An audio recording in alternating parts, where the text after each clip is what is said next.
The stale, recycled air of the Lincoln Town car's interior clung to Ben like a second skin. A familiar shroud woven from cheap pine air freshener and the faint, lingering scent of 1,000 anonymous passengers. He guided the heavy sedan through the labyrinth of Queens traffic, the late afternoon sun slanting through the grimy windshield, painting streaks of gold across the cracked dashboard.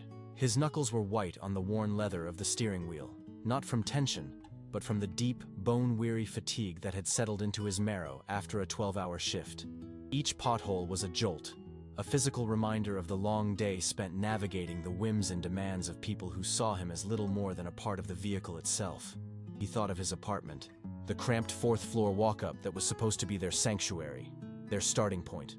He pictured Chloe, her perfect face likely illuminated by the cool glow of her laptop, her fingers flying across the keyboard as she built a world of luxury and influence he could only ever chauffeur her to the edge of. A dull ache bloomed in his chest, a familiar companion on these lonely drives home. It was the ache of a promise he was desperate to keep, a secret that grew heavier with each passing day.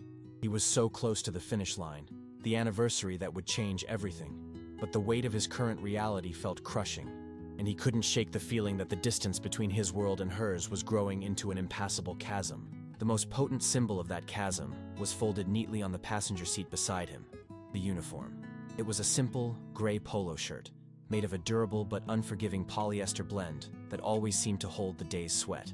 On the left breast, embroidered in a crisp corporate navy blue, was the logo for Apex Global Logistics, a stylized mountain peak with a swooping arrow. To his colleagues, it was just a uniform. To his father, it would have been a symbol of humility, of understanding the bedrock of the empire he built. But to Chloe, it was a source of profound, almost visceral shame. She called it the shirt that smells like desperation. Her rule was absolute, a non-negotiable term of their cohabitation. He was not to bring it past the apartment's threshold. The ritual of its removal had to take place in the dim, neutral territory of the building's hallway, as if he were shedding a contaminated skin before entering her pristine world. This daily act of quiet humiliation was a small price to pay, he told himself, for the life they were building. He was proving a point, honoring his father's last cynical warning about fortune hunters. He was finding a partner who loved him, Ben, the man who earned $55 a year, not Benjamin Sterling, the inheritor of a $500 million enterprise. Yet, as he parked the car, the sight of the gray fabric made his stomach clench, a quiet poison seeping into his resolve. If you enjoy stories of karma, hidden secrets, and the quiet power of the underestimated, subscribe now to witness how the truth always finds a way to surface. He trudged up the 4 flights of stairs, each step a conscious effort. The building's air was thick with the ghosts of 100 different dinners. Garlic from 2B, curry from 3A. A stark working-class contrast to the rarefied atmospheres he navigated all day. He reached their door, 4D, and paused, his hand hovering over the doorknob. This was the moment. He placed his worn leather work bag on the scuffed linoleum floor and unzipped it with a gritty, metallic sound. The hallway was silent save for the distant hum of a refrigerator and the muffled sounds of a television from a neighboring apartment. He pulled out the gray polo, the fabric cool and slightly stiff in his hands. He could feel the raised threads of the Apex logo under his thumb. With a practiced efficiency born of painful repetition, he unbuttoned his work shirt, the cheap plastic buttons clicking softly. The cool, stale air of the hallway hit his skin, raising goosebumps on his arms. He folded the offending garment with military precision and placed it deep within the bag, zipping it shut as if sealing away a toxic specimen. Then, he pulled on a plain, soft cotton t-shirt he always kept packed for this purpose. The transformation was instantaneous and deeply unsettling. The moment he stepped inside, the sensory shift was jarring. Chloe's world smelled of expensive diptyque candles, a scent of fig and cypress that cost more than his groceries for a week, and the lingering, sophisticated trail of her Chanel perfume. The air was cool, conditioned, and sterile. Their tiny apartment, through her relentless efforts, was a masterclass in curated minimalism, a page torn from an interior design magazine that belied their financial reality. Every surface gleamed. A stack of glossy fashion publications sat perfectly aligned on the polished surface of a West Elm coffee table he knew they couldn't really afford. His own contributions to the space, a worn, comfortable armchair, a shelf of dog-eared paperbacks, seemed to shrink in the presence of her impeccable taste, like weeds in a manicured garden. He saw her on the sofa, her back to him.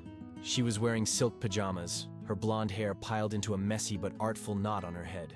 The soft glow of her MacBook screen cast an ethereal light on her features, making her look like a painting he could admire but never truly touch. He felt a familiar pang of love and longing, so potent it almost erased the humiliation of the hallway. He wanted to cross the room, wrap his arms around her, and feel the tension of the day melt away. But he hesitated, his feet rooted to the welcome mat, knowing the reception he received would depend entirely on a mood he could never predict. She didn't turn around. The only acknowledgement of his presence was a slight stiffening of her shoulders, a minute shift he had learned to interpret as annoyance. "You're late," she said, her voice flat, her eyes still fixed on the screen. The clicking of her keyboard didn't even pause. It wasn't a question or a statement of concern. It was an accusation. Ben's heart sank. He quietly closed the door behind him, the sound of the latch clicking into place feeling unnervingly final. "Traffic was brutal coming out of Midtown," he offered, his voice sounding tired and thin in the pristine space. He walked toward the kitchen, a tiny alcove separated from the living area by a granite countertop she had insisted on, another purchase that had stretched their budget to its breaking point. He needed a glass of water, something to wash away the taste of exhaust fumes and defeat. He watched her reflection in the dark screen of the microwave. He loved her so deeply. But he was beginning to realize he wasn't just fighting for her affection. He was fighting against an army of ghosts on a screen, and he was losing. "I need you to be available on Saturday night," she announced, finally closing the laptop with a decisive snap. The sudden silence was more jarring than the typing had been. She swiveled on the couch to face him, her expression unreadable. For a fleeting, hopeful moment, Ben thought she was going to invite him somewhere. Maybe a friend's party, a casual dinner, something a normal couple would do. A flicker of warmth spread through his chest. "Oh yeah? What's going on?" he asked, trying to keep his tone light, casual, masking the desperate hope that he might be included in her life for once. She stood up and stretched, the silk of her pajamas shimmering under the track lighting. She moved with a liquid grace that always captivated him, a reminder of the woman he had fallen for, the one who had seemed so down to earth when they first met. "There's a big charity gala," she said, walking over to the counter and leaning against it, crossing her arms. "The Children's Foundation Ball. It's a huge networking event. Everyone who's anyone in the city will be there." Her eyes glittered with an ambition that was both dazzling and terrifying. He could see the event playing out in her mind, a Cinderella fantasy where she was the main attraction, and he was nowhere to be seen.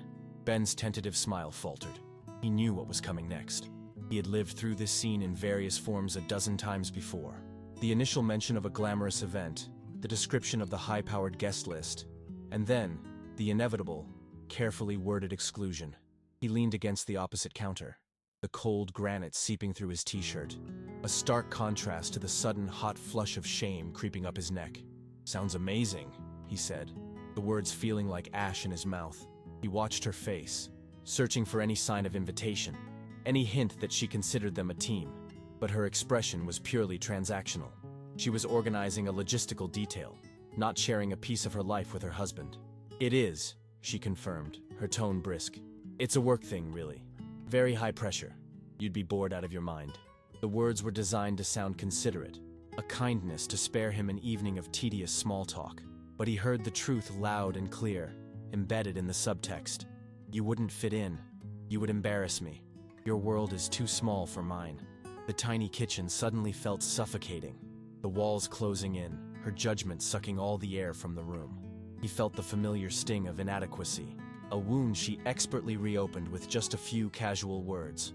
He swallowed hard, forcing down the bitter cocktail of hurt and anger that was rising in his throat. He had to remember the bigger picture. This was all temporary. In just a few short weeks, on their anniversary, he would reveal everything.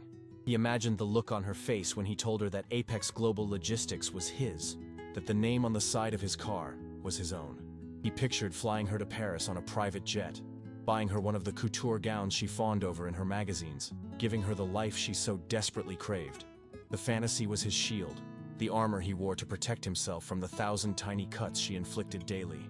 He believed, he had to believe, that her behavior was a product of their circumstances, not a fundamental flaw in her character. Once the financial pressure was gone, the real Chloe, the warm, funny, loving woman he'd fallen for, would re-emerge. This belief was the bedrock of his entire undercover operation. He thought of his father's dying words, a cynical whisper from a hospital bed. "Be careful, son. Money doesn't just attract bees, it attracts hornets. They look beautiful until they sting you." He had been determined to prove his father wrong, to find a love that was pure and untainted by the sterling fortune. He had to hold on to that, even as her words twisted like a knife in his gut. "So," he began, his voice carefully neutral, "what do you need from me on Saturday?" He already knew the answer. It hung in the air between them, a heavy, unspoken truth. He braced himself for it. Chloe picked an invisible piece of lint from her silk sleeve, a gesture of casual dismissal that made him feel infinitesimally small. "Well, my usual driver service is booked for a different corporate account," she said, finally looking at him. Her eyes, the same blue eyes he had once gotten lost in, were now cool and appraising, like a manager assessing an employee. "I was thinking, since it's a Saturday, you could probably take the late shift. I need you to drive me to the gala." The words landed with the force of a physical blow. It wasn't just that she didn't want him there as her husband. It was that she needed him there in his professional capacity, as a functionary, a tool to facilitate her grand evening. The request stripped him of his identity as her partner and reduced him to his job description. He would be the man in the gray uniform, waiting outside, while she mingled and laughed in a world he was not permitted to enter. The irony was so thick and suffocating it was almost comical. He felt a cold, hard knot form in the pit of his stomach. A part of him, a rebellious, wounded part, wanted to refuse. He wanted to tell her to take a taxi, to ask one of her wealthy friends for a ride. He wanted to see a flicker of panic, or even just inconvenience in her eyes. But he knew he wouldn't. Saying no would lead to a fight, a storm of accusations about how he wasn't supportive of her career, how he was holding her back. It was a fight he had endured before, and one he no longer had the energy to wage. So he just nodded, a slow, deliberate movement of his head. "Okay," he said, the single word feeling like a surrender. "I'll make sure the town car is detailed and ready." Her face relaxed into a small, satisfied smile, the kind one gives when a problem has been efficiently solved. She had no idea of the internal devastation her simple request had wrought. She saw his compliance as normal, expected. To her, he was just being a helpful husband. But to Ben, it felt like he was agreeing to chauffeur his own executioner. He was willingly driving his wife into the arms of a life that had no place for him. And the silence in the car on the way there would be filled with the deafening sound of his own heart breaking. The days leading up to the gala were a slow-motion torture. Ben went through the motions of his job, the city's landscape a blur of concrete and glass outside his window. He ferried executives from meeting to meeting, their conversations a constant, ambient hum of deals, mergers, and multi-million-dollar valuations. A world that was secretly his, yet felt more alien than ever. He would catch his reflection in the rearview mirror and see not the CEO of Apex Global, but a hollowed-out man in a cheap uniform. At home, the apartment buzzed with Chloe's excited energy. Packages arrived daily, containing shoes, clutches, and jewelry she had ordered for the event. Items he knew were being charged to a credit card that was perpetually on the verge of being maxed out. He watched her try on the dress she'd finally chosen. A stunning, backless gown of emerald green silk that clung to her body like a second skin. She looked like a movie star, a creature of impossible glamour. As she twirled in front of the full-length mirror, her eyes shining, she didn't ask for his opinion. He was just a silent observer, a ghost in their home, his presence as inconsequential as the furniture she rearranged at will. The secret he carried felt less like a trump card and more like a lead weight in his soul. On Saturday evening, the air in the apartment was thick with tension and the expensive, cloying scent of her hairspray. Ben had spent the afternoon meticulously cleaning the town car, vacuuming every crevice, polishing every inch of chrome until it gleamed under the garage lights.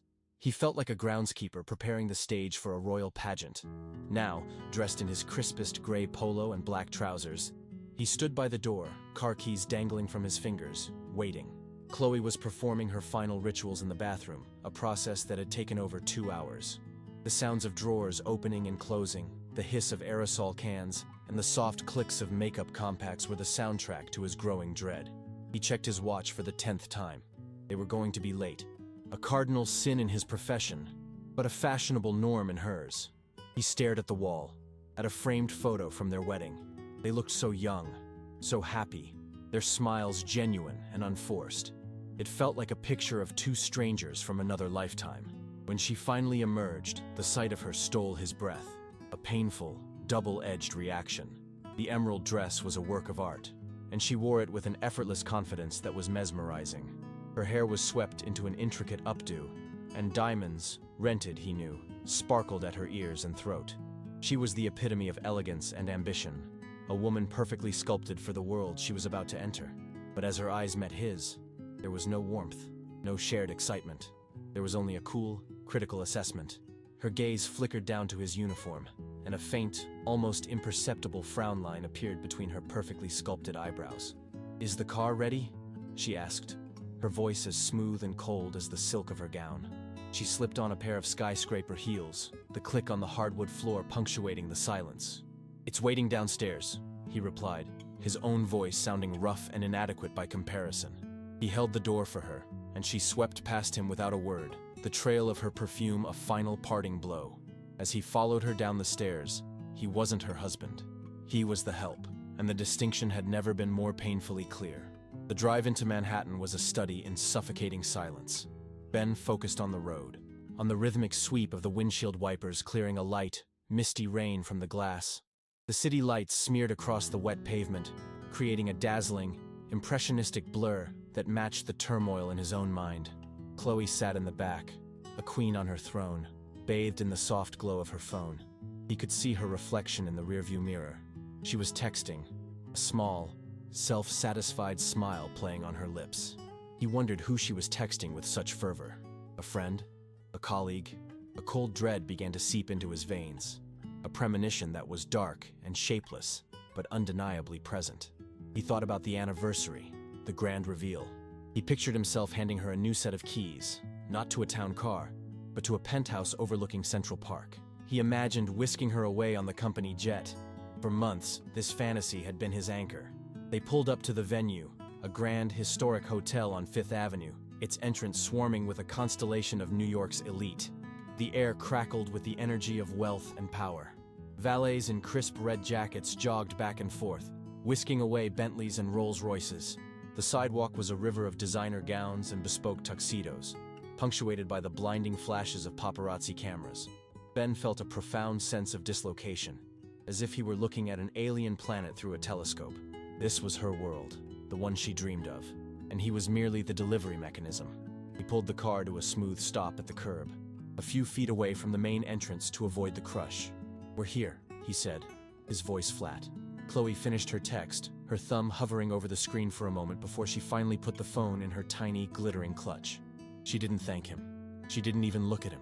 She just gathered her dress, her movements fluid and practiced, ready to make her entrance. The finality of the moment felt like a door slamming shut between them. "Just wait here," she commanded, her voice low and hurried as she opened the door. "I won't be more than a few hours. Don't wander off." The instructions were clear, the kind one gives to a subordinate, not a partner. Ben simply nodded, his eyes fixed on the rearview mirror. He watched her step out onto the rain-slicked sidewalk, a vision in emerald green. And then he saw him. A man stepped out from under the hotel's grand awning, his posture radiating an easy, predatory confidence. He was tall, impeccably dressed in a Tom Ford tuxedo that probably cost more than Ben's monthly salary. His hair was perfectly coiffed, and a smug, proprietary smile was plastered on his face. He moved toward Chloe with a sense of ownership, his eyes devouring her. Ben's hands tightened on the steering wheel, his knuckles turning white. He didn't know who this man was, but every instinct in his body screamed that this was not a colleague, not a casual acquaintance. This was something more, something dangerous. Through the glass, shielded by the darkness of the car's interior, Ben watched the scene unfold like a silent movie from hell. The man, Alistair, reached Chloe and didn't hesitate. He wrapped one arm around her waist, pulling her flush against him. His other hand came up to cup her face, his thumb stroking her cheek. Ben's breath caught in his throat. He saw Chloe's face, tilted up towards Alistair's. She was smiling, a radiant, unguarded smile he hadn't seen directed at him in years. It was a smile of adoration, of shared secrets, of intimacy. The world outside the car seemed to fade away, the sounds of the city muted, the flashing lights blurring into a meaningless kaleidoscope. There was only this horrifying tableau, this irrefutable proof of a betrayal so profound, it felt like a physical violation. He felt a deep, seismic crack splinter through the foundation of his world, and he knew, with a sickening certainty, that nothing would ever be the same again. Then, Alistair leaned in and kissed her. It wasn't a polite, social peck on the cheek. It was a deep, passionate, possessive kiss. Right there on the curb of Fifth Avenue for the world to see. Chloe melted into him, her hand coming up to rest on the lapel of his expensive tuxedo. To Ben, watching through the rearview mirror, time seemed to slow down, to stretch and warp. Each second was an eternity of agony. He could see the rain misting around them, catching the light like 1,000 tiny diamonds. He could see the way Alistair's hand tightened on her waist. He could see the utter surrender in her posture, the fantasy he had clung to for so long, the one where he would reveal his true identity and she would fall into his arms. Her love for him finally validated, crumbled into dust. It was a childish, naive dream, and the reality was this brutal, soul-crushing nightmare. The man she truly wanted was not the humble driver or even the hidden CEO. It was the man who already belonged to the world she so desperately wanted to conquer. The kiss ended, but they remained close, their foreheads touching. Alistair murmured something, and Chloe laughed. It was a light, carefree sound, a sound Ben hadn't heard from her in what felt like a lifetime. Her laughter was usually brittle, tinged with sarcasm or dissatisfaction. This was different. This was the laughter of a woman who was happy, a woman who was exactly where she wanted to be. The passenger side window was cracked open just a fraction of an inch, a habit of Ben's to keep the air circulating. Through that tiny gap, her voice, carried on the damp night air, reached him with perfect, devastating clarity. Alistair must have glanced toward the town car, because Chloe's next words were a casual, dismissive wave of her hand. "Don't worry about him," she said, her voice dripping with a careless cruelty that was more painful than any shout. "He's just my driver, a loyal little puppy waiting in the car." The words struck Ben with the force of a physical blow, knocking the air from his lungs and leaving him gasping in the sudden, crushing silence of the car's interior. A loyal little puppy. The phrase echoed in the cavern of his skull, each word a shard of glass. It wasn't just the betrayal of the kiss. It was the utter contempt in her voice, the casual dehumanization. In that single, devastating sentence, she had erased him. He wasn't her husband, her partner, the man she had vowed to love and cherish. He was an object, a service, a thing that waited patiently for her convenience. The love he had so carefully nurtured and protected, the love he had sacrificed his pride for, was a lie. It was a one-sided fantasy he had constructed to shield himself from a truth that had been staring him in the face all along. His father's words came back to him, no longer a cynical warning but a prophecy fulfilled. He had been stung.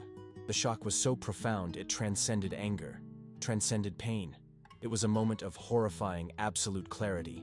The world snapped back into focus, the city lights sharp and piercing, the sounds of traffic loud and abrasive. He was no longer Ben, the hopeful husband in disguise. The game was over, but a new one was about to begin. He didn't know how long he sat there, parked at the curb, the engine humming softly. It could have been minutes or an hour. Time had lost all meaning. He watched them walk into the hotel, Alistair's arm possessively around Chloe's waist, and they disappeared into the warm golden light, leaving him alone in the cold, damp darkness. He put the car in drive, his movements stiff and robotic. The first sliver of dawn had yet to breach the New York City skyline, but the sterile chill of the apartment was already seeping into Ben's bones. He lay perfectly still, a prisoner under the oppressive weight of the 800 thread count Egyptian cotton sheets Chloe had insisted on. They felt less like a comfort and more like a shroud, cool and impersonal against his skin. Beside him, she slept, a perfect, unmoving silhouette in the pre-dawn gloom. Her breathing was a quiet, rhythmic sigh, the only sound in a space otherwise defined by a profound, curated silence. Their fourth-floor walk-up in Queens was her masterpiece of minimalist design, a testament to her ambition to erase any trace of their actual financial standing. The walls were a stark gallery white. The furniture was all sharp angles and unforgiving surfaces in shades of gray and chrome. There were no photographs on the walls, no sentimental clutter on the shelves, no evidence of a shared life lived with warmth or spontaneity. It was a showroom, a stage set for a life she desperately wanted but did not have, and he felt like an out-of-place prop.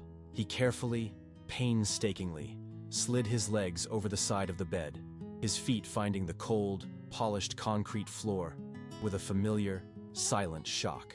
Every movement was calculated, a practiced ballet of self-effacement designed to not disturb her slumber. He stood in the darkness, the faint glow of the streetlights filtering through the blinds, striping the room in pale, ghostly bars, and felt a familiar, hollow ache in his chest. This was his home, yet he moved through it like an intruder, a ghost in the machine of his own life. He navigated the short distance to the closet, his bare feet making no sound. Inside, the division was stark and telling. 2/3 of the space was a meticulously organized collection of her designer labels and expensive fabrics, a vibrant armory for her daily assaults on the fashion world. His section was a cramped sliver, containing a few pairs of jeans, some soft cotton t-shirts, and the source of all daily conflict, the uniform. It hung there on a cheap plastic hanger, a simple gray polo shirt made of a durable, sweat-trapping polyester. The embroidered logo on the left breast, a stylized mountain peak with a swooping arrow for Apex Global Logistics, seemed to mock him in the dim light. To him, it was a symbol of his promise to his late father, a tool for finding a truth unvarnished by wealth. To Chloe, it was a brand of shame, the physical manifestation of her deepest insecurities. She refused to let it touch her washing machine, let alone the air inside their apartment. He reached for his old canvas backpack, an item that had survived college and was now relegated to the role of a biohazard containment unit.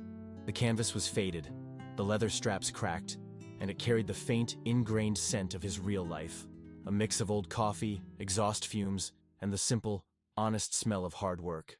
If you enjoy stories of karma, hidden secrets, and the quiet power of the underestimated, subscribe now to witness how the truth always finds a way to surface. The final, most degrading part of the ritual had to be performed outside their sanctuary. He couldn't transform into the driver within the pristine white walls of her curated world.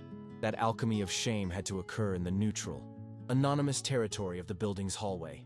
Carrying his work boots in one hand and the backpack in the other, he padded silently to the front door and let himself out, closing it with a barely audible click. The hallway was a different universe. The air was thick with the lingering scent of last night's dinners, garlic and fried onions from 3B, the spicy aroma of curry from 4A. A cheap, flickering fluorescent light overhead cast long, dancing shadows on the scuffed linoleum floor. Here, life was messy and audible. A baby cried in a distant apartment. A television blared a morning news report. He sat on the top step of the stairwell, the cold concrete seeping through his pajama bottoms. The world felt raw and real out here. He unzipped the backpack, the sound echoing slightly in the stairwell. He pulled out the gray polo, the fabric stiff and cool in his hands. He peeled off the soft, worn t-shirt he'd slept in, the momentary exposure to the cool, drafty air raising goosebumps on his arms. He pulled the uniform over his head, the synthetic fabric sliding over his skin with a faint, unpleasant static crackle. He buttoned it to the top, the cheap plastic buttons feeling alien under his fingertips. The transformation was complete. He was no longer Ben, the husband. He was an employee, a functionary, a man in a uniform, and he had been exiled from his own home to become him. He tied the laces of his sturdy, scuffed work boots, the simple act feeling like he was anchoring himself for a long, arduous journey. Taking a deep breath, he stood, picked up the backpack containing his discarded civilian self, and turned to face the door to apartment 4D. He inserted his key, the tumblers clicking over with a sound that felt like a judgment. He pushed the door open and stepped back inside. The sensory shift was immediate and violent. The warm, lived-in smells of the hallway were instantly erased, replaced by the cool, sterile scent of a fig and cypress diptyque candle that cost more than a tank of gas. Chloe was in the kitchen, or what passed for one in their tiny apartment. A gleaming white alcove dominated by a stainless steel espresso machine he knew they couldn't afford. She stood with her back to him, wrapped in a white silk robe, her blonde hair piled into an artful knot. The hiss and gurgle of the machine was the only sound. He quietly closed the door behind him, but she knew he was there. He could see the subtle, almost imperceptible tightening of her shoulders, a physical recoil from his presence. She didn't turn. She didn't greet him.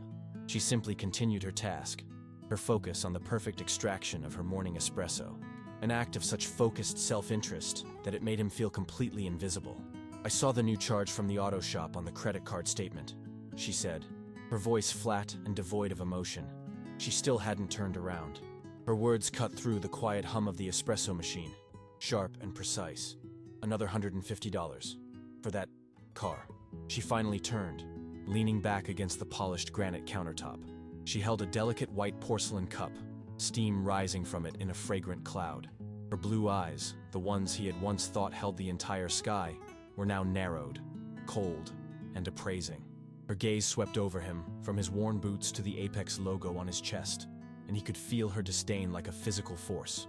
It was a look that stripped him down, weighed him, and found him wanting. "When are you going to ask for a raise, Ben? Or find something better? My friends' husbands are closing deals, buying summer homes in the Hamptons. And you? You're spending our money to keep a 10-year-old sedan from falling apart." He had no words. The truth was a hot coal in his throat. That 10-year-old sedan was one of over 3,000 vehicles in the company fleet he owned, and the $150 was a drop in an ocean of wealth she couldn't possibly imagine.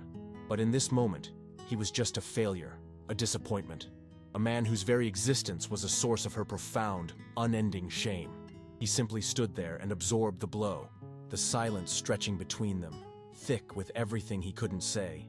The words slammed into him with the concussive force of a physical impact, an internal detonation that left nothing but a ringing silence in its wake.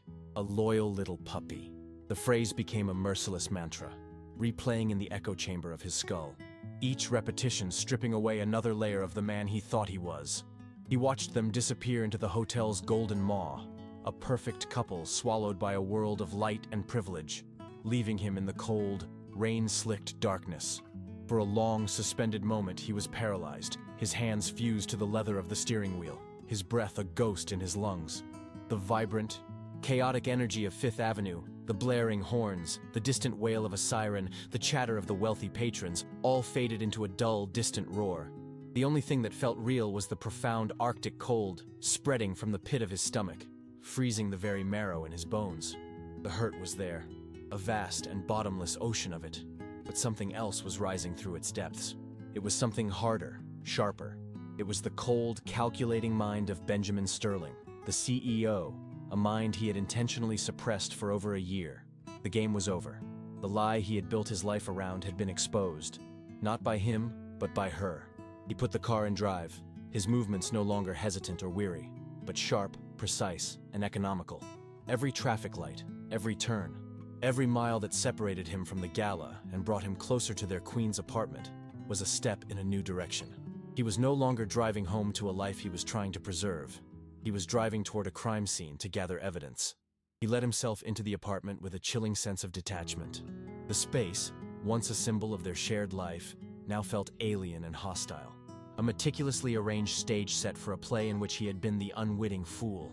The expensive diptyque candle she had lit before leaving still flickered on the coffee table, its fig and cypress scent now smelling cloying and deceitful, a fragrant mask for the rot that lay beneath. He moved through the silent rooms not as a husband, but as a forensic investigator entering a compromised location. Every object seemed to mock him, the perfectly aligned stack of fashion magazines showcasing the life she craved, the silk throw blanket artfully draped over the sofa where she had lied to his face, the gleaming espresso machine she used to fuel her mornings of quiet contempt. His gaze landed on its target, sitting precisely in the center of the West Elm coffee table, her MacBook. It was a sleek, silver rectangle, its surface cool and impassive. In the past, he had respected her privacy to an almost sacred degree, believing that trust was the bedrock of their relationship. Now, that trust was a pile of ash. He felt a tremor in his hands as he reached for it, a vestigial pang of his former self. The loving husband, recoiling at the violation he was about to commit. But the image of her face, tilted up to Alistair's, the sound of her dismissive, cruel laughter, burned that hesitation away. He picked up the laptop, the cold, smooth aluminum feeling unnervingly like the hilt of a weapon in his hands. He sat on the edge of the uncomfortable designer sofa, a piece of furniture chosen for its aesthetic rather than for comfort, and placed the laptop on his knees. He lifted the screen, and the machine chimed to life, its soft, welcoming tone a grotesque counterpoint to the ugliness of his mission. The screen glowed, illuminating his face in its cold, blue-white light, and a single stark box appeared in the center of the screen, demanding a password. His heart hammered against his ribs. This was the first gate, the digital lock on the Pandora's box of her secret life. His fingers hovered over the keyboard, suddenly clumsy and foreign. He typed their anniversary date, 0688, his fingers moving with the ghost of a memory that now felt like a lie. The password box shimmied, a silent, mocking rejection. He tried her mother's maiden name, the name of her childhood pet, the street she grew up on, a litany of shared intimacies that were now just useless, obsolete data. With each failed attempt, a hot wave of panic and fury washed over him. He was being locked out of his own life. He leaned back, forcing himself to breathe, to think not as her husband, but as her adversary. Who was she now? What mattered to her? Not him, not their past, only her future, her ambition. His fingers moved back to the keyboard, this time with a cold, grim certainty. He typed a new word, a name he had seen for the first time less than an hour ago, a name that tasted like poison on his tongue. Alistair. He hit enter, and the desktop bloomed into view, granting him access to the heart of her betrayal. The screen was a pristine landscape of her ambition. Neatly organized folders were labeled PR campaigns, networking contacts, brand collaborations. For a moment, he was adrift, unsure of where the deepest truths would be hidden.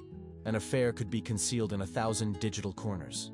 But his instincts, honed not by jealousy, but by years of learning his father's business, told him to follow the primary line of communication. His eyes found the icon for her messages, a familiar blue speech bubble at the bottom of the screen. He clicked it.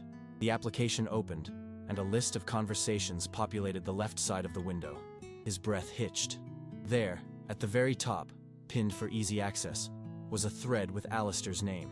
His profile picture was a smug, professionally taken headshot, the kind that screamed arrogance and old money. Ben's hand, holding the mouse, was shaking so violently he could barely control the cursor. He guided it over the name, the arrow hovering for a second that stretched into an eternity. He felt like a man about to detonate a bomb, knowing his own life was at ground zero. He clicked. The conversation loaded, a long, scrolling history of blue and gray bubbles, a digital tapestry of their affair. He saw the pet names. My lion, she called him. My queen, he called her. He saw plans for dinner dates, weekend trips he never knew about, flirtatious banter filled with inside jokes that excluded him entirely. It was a complete parallel life he had been subsidizing with his own quiet sacrifice, and the sheer volume of the deceit was staggering. He scrolled deeper, his eyes scanning the text with a grim, methodical focus, the initial raw pain solidifying into a cold, hard diamond of fury. He was no longer just looking for evidence of infidelity. He was looking for the scope of the conspiracy, and then he found it. Buried beneath a string of nauseatingly sweet messages was a conversation about business. About his business.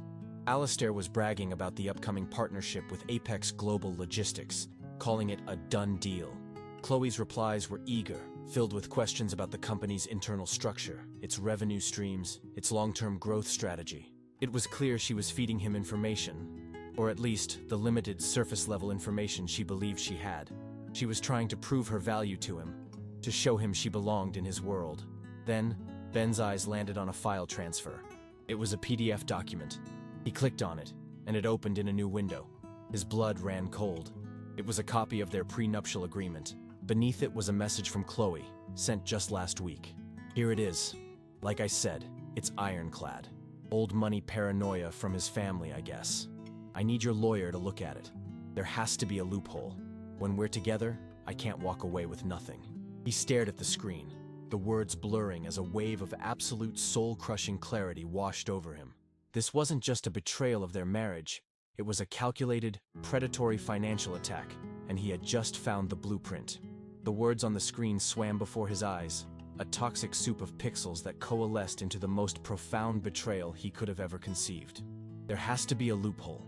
It wasn't just a sentence. It was a mission statement, a declaration of intent that retroactively poisoned every memory, every shared smile, every moment of perceived intimacy.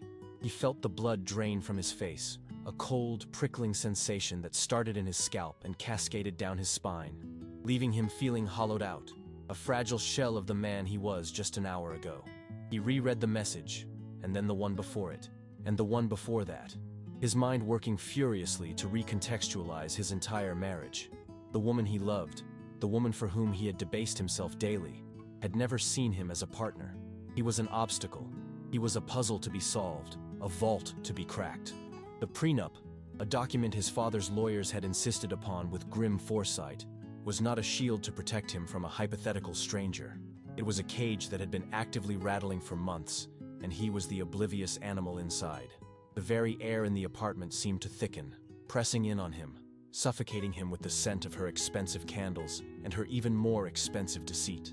He thought of his father's weary, knowing eyes in those final days, the unspoken warnings that Ben had dismissed as the cynicism of a lonely, rich old man. The old man had been right. He hadn't just found a hornet, he had invited it into his home, given it his name, and slept beside it every night, never once suspecting the venom it was preparing for him. The initial shock, that white-hot blast of pure pain from the gala, was already beginning to cool, crystallizing into something harder, colder, and infinitely more dangerous. He was no longer a husband uncovering an affair. He was a CEO analyzing a hostile takeover bid on his own life. His fingers, which had been trembling with a mixture of rage and grief, now moved with a new, chilling purpose across the trackpad. The emotional wound was deep, but the attack vector was financial. And in that arena, Benjamin Sterling was no one's fool. He navigated away from the messages, his mind a sudden, cold landscape of logic and strategy. He opened her web browser. The history was a predictable catalog of her aspirations. Luxury retailers, celebrity gossip sites, the social pages of New York's elite. But he wasn't interested in her browsing history. He was interested in her financial ledger. He found the saved passwords in the browser's settings, a long list of digital keys to her life. He felt a fleeting, vestigial pang of guilt at the violation, but it was quickly extinguished by the memory of her words. A loyal little puppy. He found the login for their joint credit card, the one he had established to give her a sense of security and freedom, and clicked. The portal opened, and he downloaded the last 6 months of statements. The PDF files were a forensic map of her deception. It wasn't just the sheer volume of spending that was shocking. It was the meticulous pattern of it. There were recurring charges for dinners at Balthazar and Daniel, places he'd only ever driven clients to, always for a table for two. There were weekly Uber receipts, not to her PR firm in Midtown, but to a residential address on the Upper East Side, a gleaming tower of wealth he knew he could never afford. He cross-referenced the dates with his own work schedule. They were always on the nights he worked late, the nights she claimed she was exhausted and having a quiet evening at home. Each line item was a nail being hammered into the coffin of their marriage, a calculated expenditure from an account he funded, all in service of her affair with a man who was simultaneously trying to forge a business deal with him. He was paying for the rope they were using to hang him, and he realized the depth of the financial bleed was far greater than a few reckless shopping sprees. The credit card statements were the symptom. He needed to find the disease. His mind, now fully engaged in a cold, analytical fury, jumped to the next logical step. An attempt to break a Sterling family prenup wasn't a DIY project. It required expensive, specialized legal firepower. He returned to her laptop, this time opening her email client. The sheer volume of messages was overwhelming, a digital torrent of press releases, online shopping confirmations, and social invitations. But he wasn't browsing, he was hunting. His fingers flew across the keyboard, typing search terms into the search bar with grim precision. Prenuptial, divorce, Sterling trust, asset investigation. The results that populated the screen made his stomach clench. It was an email chain started 3 months prior, with a partner at one of the city's most notoriously aggressive family law firms. The subject line was chillingly simple. Sterling matter, preliminary consultation. He clicked it open. The emails were a cold, methodical dissection of his life, or rather, the life she believed he had. He saw her lies, spun in elegant prose, about his modest driver's salary and their financial struggles, painting herself as a victim trapped in a marriage with limited upward mobility. He saw the lawyer's replies, outlining potential strategies, discussing the high bar for invalidating a New York prenup, and suggesting avenues for discovery into the broader Sterling family finances. And then he saw the attachments, invoices, thousands of dollars in retainers and billable hours, all paid from their joint account. He was bankrolling the legal strategy designed to strip him of his inheritance. It was a betrayal so audacious, so profoundly parasitic, that it bordered on the surreal. He read a highlighted clause from the lawyer's notes, a potential angle of attack they were exploring, and the sheer, calculated malice of it left him breathless. He now understood her strategy, but he needed to understand her partners. Alistair wasn't just a wealthy lover, he was the catalyst. Ben navigated back to the pinned message thread, but this time he read it with the eyes of a counterintelligence officer, not a broken-hearted husband. He scrolled past the nauseating pet names and declarations of affection, his finger moving the text upward in a blur until he began searching for keywords. Apex, deal, board, CEO. The conversations transformed instantly from a lover's discourse to a corporate conspiracy. He saw messages from Chloe, feeding Alistair tidbits of information she had gleaned from him, pathetic scraps she thought were insider knowledge. Ben mentioned fuel costs are up. Might be a good time to leverage that in your logistics proposal, she had written a month ago. It was laughable, a child's understanding of a global enterprise, yet the intent was poisonous. She was using her proximity to him, the man she despised, as a currency to purchase the affection of the man she desired. He scrolled further and found the true heart of their plot. Alistair wrote, "Once this Apex partnership is signed, my fund's valuation will skyrocket. We'll be unstoppable." Chloe's reply came a second later. "And once I'm free of the driver and his ironclad prenup, we can finally be together properly. The Queen and her lion, taking over this city." Ben stared at the words, the screen's glow reflecting in his deadened eyes. It wasn't just an affair. It was a coordinated, two-front war. Alistair was attacking his company from the outside, while Chloe was attacking his life from the inside, and they planned to meet in the middle, standing on the ruins of everything he had built. The last vestiges of Ben the husband, the kind, unassuming man who drove a town car and dreamed of a simple, honest love, evaporated in the cold, blue light of the laptop screen. He had been murdered in his own home, and what stood up from the designer sofa was something else entirely. Benjamin Sterling. The shaking in his hands had ceased completely, replaced by a preternatural stillness. His breathing, once ragged with shock, was now slow, deep, and even. The cold fury that had been building inside him had not dissipated. It had compressed, hardening into a diamond of pure, unadulterated resolve. He looked around the pristine apartment, and for the first time, he saw it not as a home, but as a portfolio of assets. The West Elm coffee table, the silk rug, the Italian espresso machine. They were no longer symbols of her ambition, but line items in a forthcoming legal filing. He began to move with a quiet, terrifying efficiency. He used his phone to take crystal-clear pictures of the laptop screen, documenting every incriminating message, every email, every invoice. He forwarded the entire email chain with the divorce attorney to a private, encrypted account. He downloaded the credit card statements and the damning PDF of the prenup conversation. He was no longer gathering evidence to nurse a broken heart. He was compiling a dossier for an execution. The grief was gone, burned away by the sheer, calculated cruelty of their plan. There was no room for sorrow, only for strategy. The game she thought she was playing was over, and the one he was about to begin would be merciless, absolute, and she would never see it coming. He moved through the pre-dawn chill of the apartment with the silent, predatory grace of a ghost reclaiming its territory. The evidence was secured, a digital ghost of her betrayal captured and backed up on encrypted drives he kept for just such a contingency, a precaution his father had drilled into him. He performed the morning ritual in reverse, shedding the plain t-shirt and pulling on the gray Apex polo. But the act was no longer one of humiliation. It was one of camouflage. The polyester fabric, once a hair shirt of shame, now felt like tactical gear, a disguise that allowed him to move through enemy territory undetected.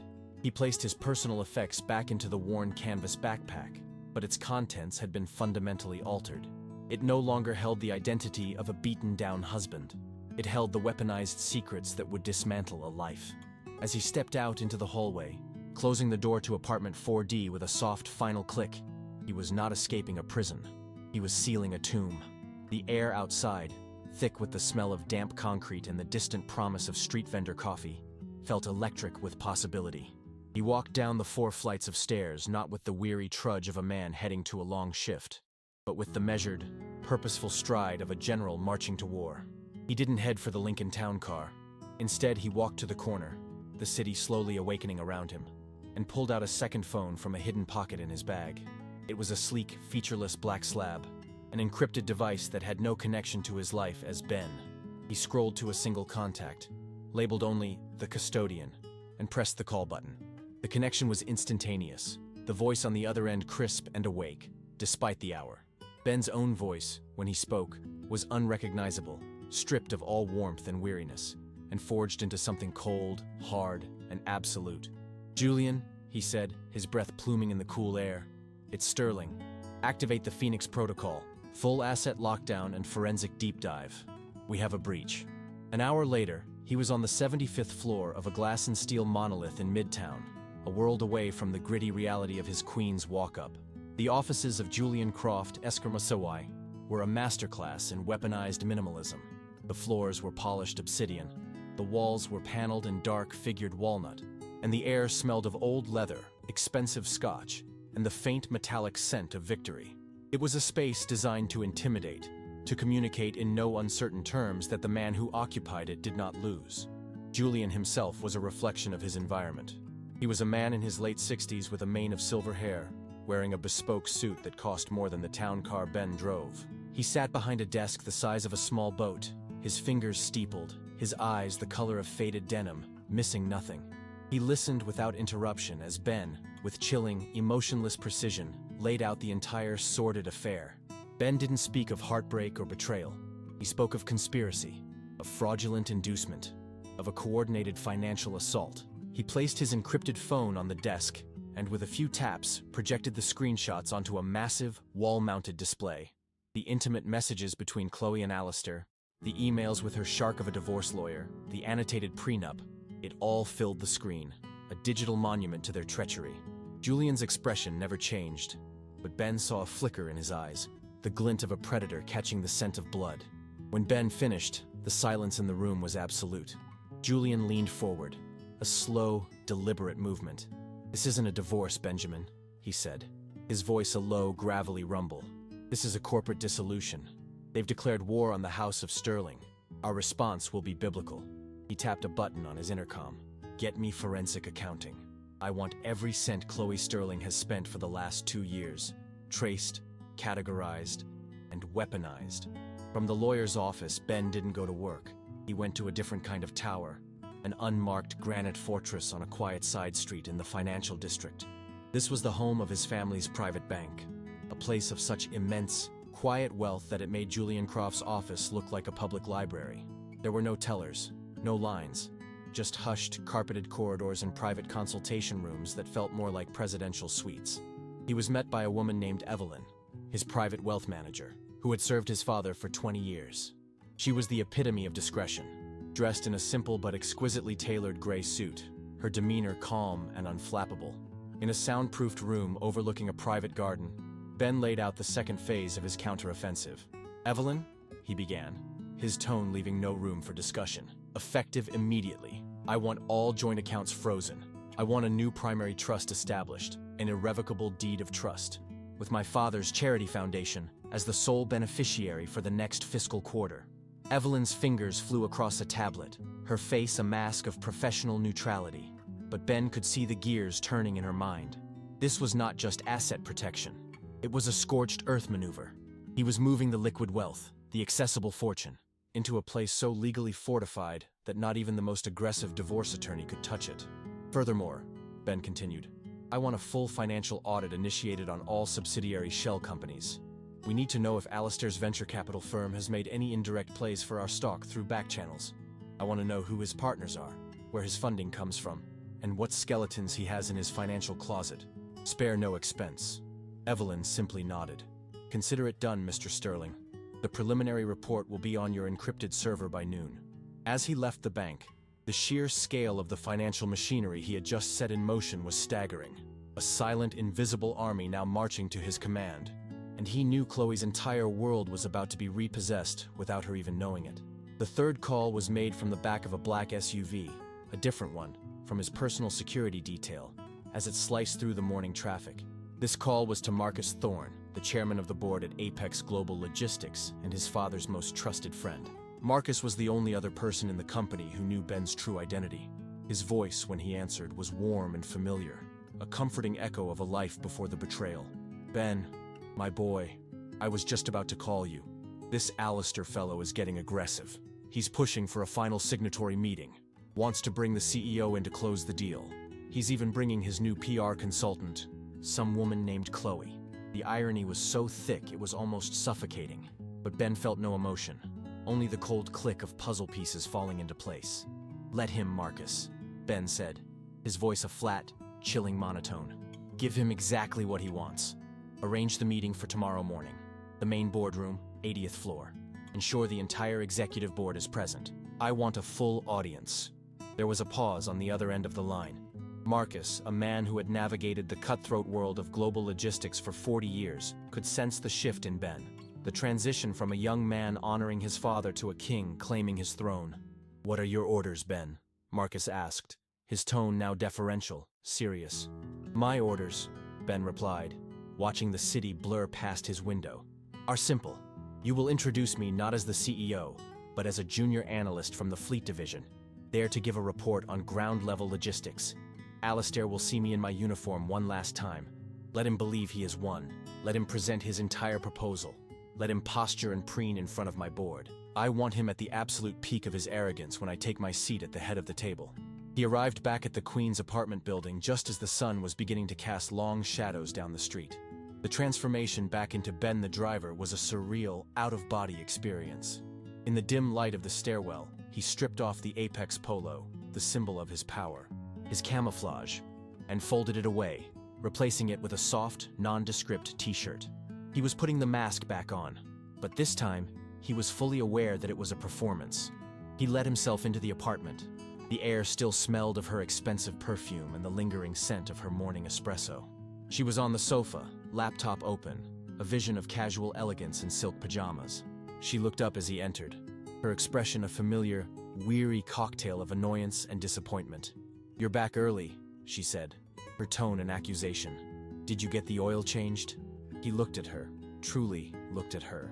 For the first time since the revelation, he saw not the woman he loved, but a stranger, an adversary. He saw the intricate web of lies behind her perfect blue eyes. He saw the cold, calculating ambition that pulsed just beneath her flawless skin. The rage and hurt were gone, replaced by a profound, terrifying calm. He was a scientist observing a specimen, a general studying a map of enemy territory. He gave her a slow, easy smile, a perfect imitation of the man he used to be. "Yeah, all taken care of," he said, his voice gentle. "Big day tomorrow. I have to give a presentation to some of the corporate bigwigs." He watched a flicker of pity and condescension cross her face, and he savored it. She thought he was a puppy. She had no idea he was the wolf, and that he was about to burn her entire world to the ground. If you are enjoying this story of betrayal and calculated justice, please like this video. It helps us bring you more stories like this. The morning air in the apartment felt different, charged with a strange, predatory stillness. Ben had been awake for hours, lying motionless, cataloging the sounds of the city coming to life 4 stories below. The groan of a sanitation truck, the distant cry of a siren, the first tentative chirps of sparrows nesting on the fire escape.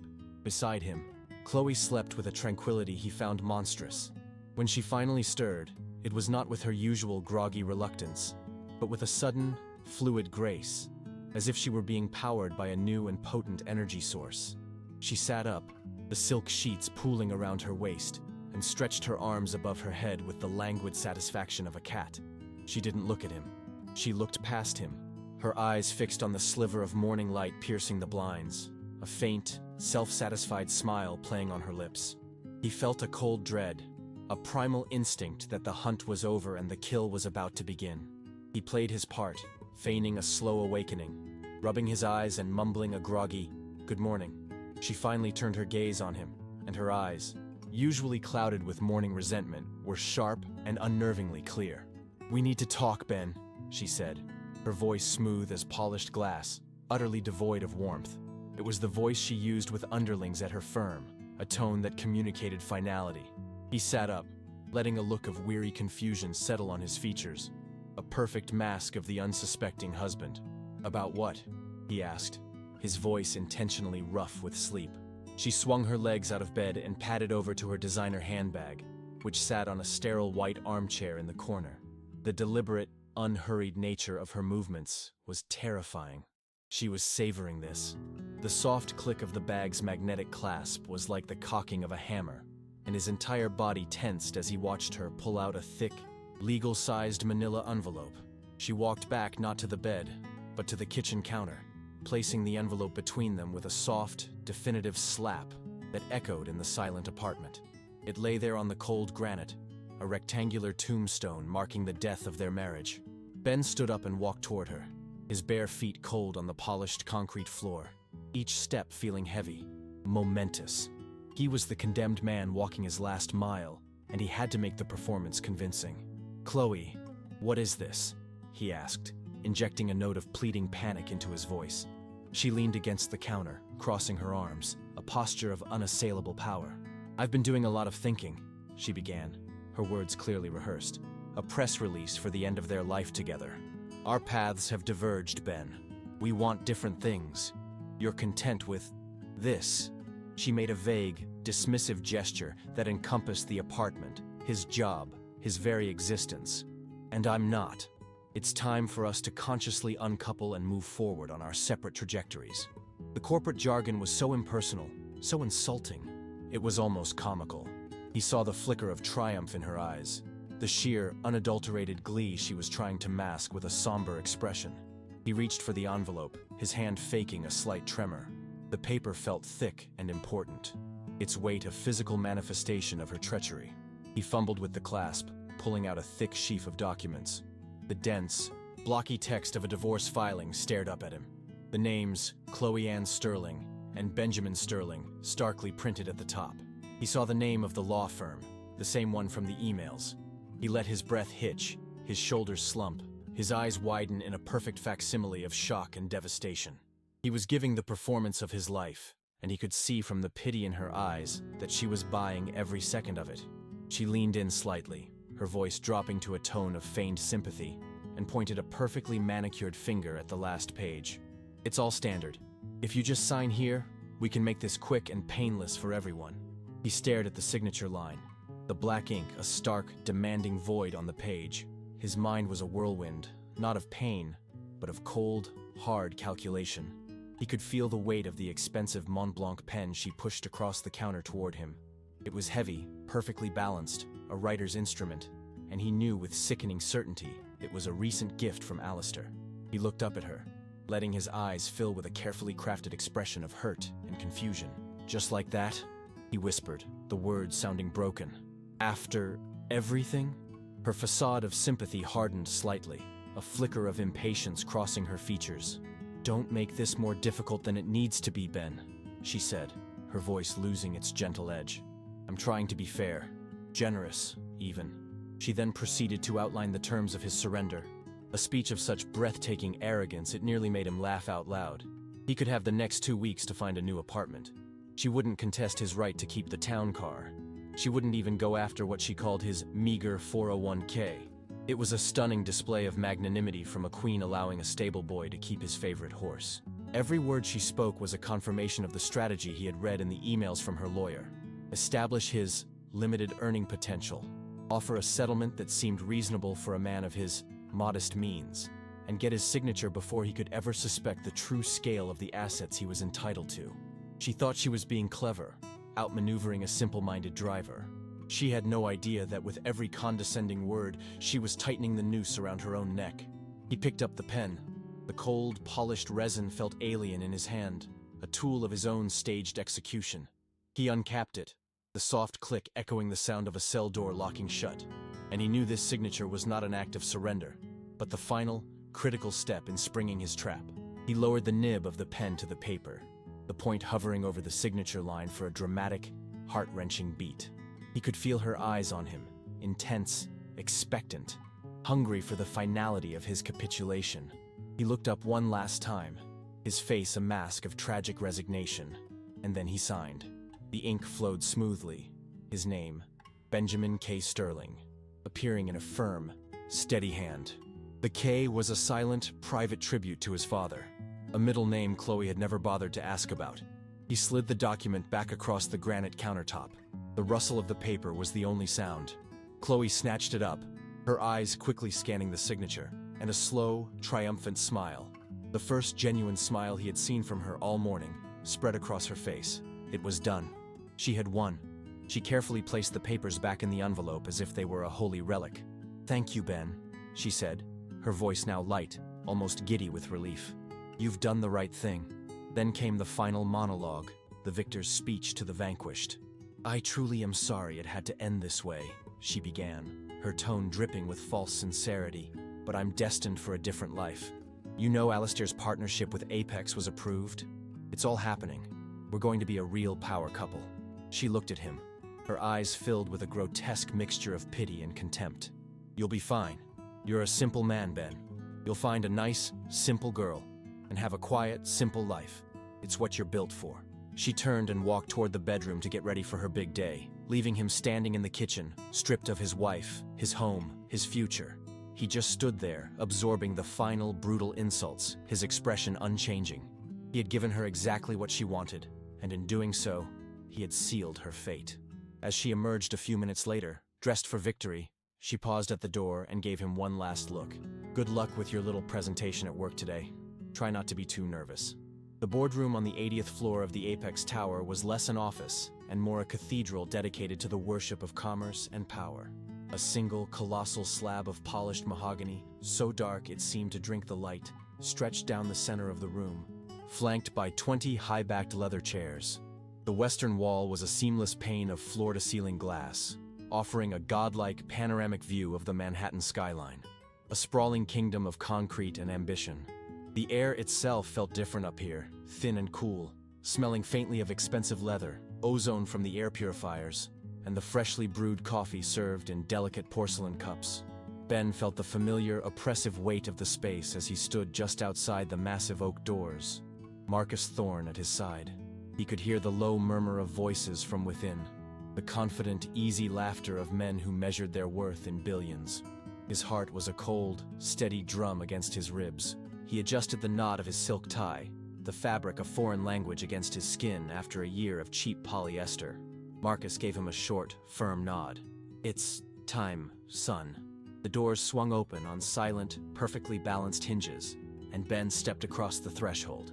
He saw them immediately. Seated near the head of the table, directly to the right of the empty CEO's chair, were Alistair and Chloe. Alistair was in his element, holding court, his hands gesturing expansively as he charmed the silver-haired board members. Chloe was radiant, a vision in a sharp crimson power dress, her face glowing with triumph. She leaned in to whisper something in Alistair's ear, her smile proprietary, adoring. She was the queen, finally arrived at her coronation. Then, her eyes, sweeping the room, landed on the doorway. They landed on him. He watched the confident smile freeze on her lips, her brain struggling to reconcile the image before her. The confusion came first, a slight furrowing of her brow. Then came the disbelief, a subtle widening of her eyes as her gaze traveled from his face, down to the deep charcoal gray of the perfectly tailored Tom Ford suit, to the gleaming black Oxford shoes on his feet. The blood drained from her face with shocking speed, the vibrant, triumphant blush vanishing as if consumed by an internal frost, leaving behind a waxy, translucent pallor. Her perfectly glossed lips parted in a silent, horrified gasp, and he saw her hand, trembling slightly, begin to rise toward her throat. Ben's stride was measured and silent on the thick, sound-dampening carpet as he walked the length of the table. Every eye in the room followed him, a collection of confused, curious, and, in Alistair's case, openly irritated gazes. Alistair's story had been cut short, his audience stolen by this inexplicable intrusion. Ben could feel the man's arrogant stare boring into his back, a silent demand to know what a junior-level functionary was doing in this sacred space. But Ben's own eyes never left Chloe. He watched as her mind frantically tried to assemble the puzzle pieces, each one more impossible than the last. He saw her glance desperately at Marcus Thorne, the company chairman, who now stood impassively by the door, his face a granite mask. He saw her look back at him, her eyes wide with a dawning, primordial terror. He reached the head of the table, the empty leather throne that had been his father's, and for a long moment, he simply stood behind it, his hands resting on the cool, supple leather. The silence in the room became absolute, a heavy, suffocating blanket. Someone coughed nervously. A pen dropped onto a legal pad with a sound like a gunshot. He let the tension build, letting them all stew in the mystery, letting Chloe's carefully constructed world disintegrate, atom by atom, in the crushing silence. He finally allowed his gaze to sweep across the faces of the board members, men who had known him as a boy, who had watched him grow up in the shadow of his father. He saw flickers of recognition, of dawning comprehension. He then looked at Alistair, whose face was a mask of smug impatience. Finally, his eyes returned to Chloe, a final, locking gaze that was utterly devoid of warmth or recognition. He was looking at a stranger, a hostile entity to be neutralized. With a slow, deliberate movement, he pulled out the chair and sat, the soft sigh of the pneumatic cylinder the only sound. He leaned forward, placing his hands flat on the polished mahogany, and spoke, his voice calm, clear, and amplified by the room's perfect acoustics. "Good morning, everyone. For those of you who don't know me, I am Benjamin Sterling." He watched the name detonate in the center of the room, and as the shockwave of gasps and murmurs hit Chloe, he saw her physically recoil, her entire body seeming to shrink into her chair as the last horrifying truth slammed into her. If you are enjoying this story of betrayal and calculated justice, please like this video. It helps us bring you more stories like this. A collective, audible gasp sucked the air from the room. Board members who had been lounging in their chairs sat bolt upright, their faces a mixture of astonishment and dawning respect. Alistair's jaw literally dropped, his smug expression melting into a grotesque mask of slack-jawed disbelief. His face, moments before ruddy with confidence, became a blotchy, unhealthy pale. He stared at Ben, then at Marcus, then back at Ben, his mind visibly short-circuiting. But Ben ignored him. The man was a footnote, a minor player in a much larger tragedy. His entire focus was a laser beam directed at Chloe. He watched the single, silent tear trace a path through her expensive foundation, a glistening trail of ruin. Her breathing was shallow, her chest rising and falling in rapid, panicked jerks. She looked utterly broken, a porcelain doll shattered on the floor. Ben let the silence stretch for another beat. Then he continued, his voice cutting through the stunned atmosphere like a surgeon's scalpel. "The first order of business," he said, his gaze finally shifting to Alistair, pinning the man in place with a look of pure, icy contempt, "is your partnership proposal." He picked up the thick, bound document from the table in front of him, held it up for a moment, and then let it drop into the wastebasket beside his chair with a soft thud. "It is rejected, effective immediately. Apex Global Logistics does not partner with individuals of questionable integrity, nor do we entertain proposals built on deceit and corporate espionage." He then nodded curtly to two uniformed security guards who had entered the room silently behind him. "Gentlemen, please escort Mr. Alistair from the premises. His access to this building is permanently revoked." Alistair sputtered, trying to stand, to protest, but the large, impassive men were already on him, their hands firmly on his elbows, lifting him from his chair as if he were a misbehaving child. And then, Ben turned his full, undivided attention back to the trembling, weeping woman who was, for a few moments longer, still his wife. "The second order of business," he said, his voice dropping to a low, chillingly intimate tone that was meant only for her, "is a personal one."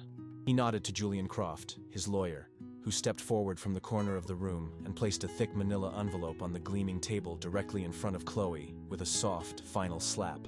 "Chloe, you're being served. The prenup you signed is ironclad. I guess you won't be needing your driver anymore." 6 months later, the view from the 80th floor was no longer a symbol of overwhelming power, but a quiet, constant reminder of responsibility. Ben, or rather Benjamin, as the world now knew him, stood before the vast expanse of glass, a cup of simple black coffee warming his hands. The city sprawled beneath him, a living, breathing tapestry of millions of lives, each one a story of ambition, struggle, and hope. He had come to know this view intimately, in the pre-dawn quiet when the first sanitation trucks began their lumbering ballet, and in the deep of night when the city transformed into a glittering constellation of electric dreams. The corner office was no longer his father's, it was his. He had replaced the imposing mahogany desk with a warmer, more functional piece of reclaimed oak.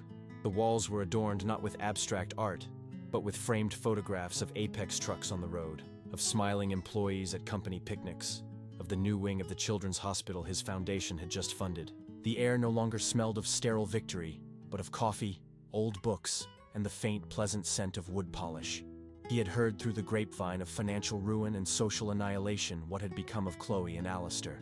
The forensic accounting he had unleashed upon Alistair's firm had uncovered a complex web of wire fraud and embezzlement, a house of cards built on stolen funds and brazen lies. The news had delighted in his downfall, splashing his perp walk across every screen.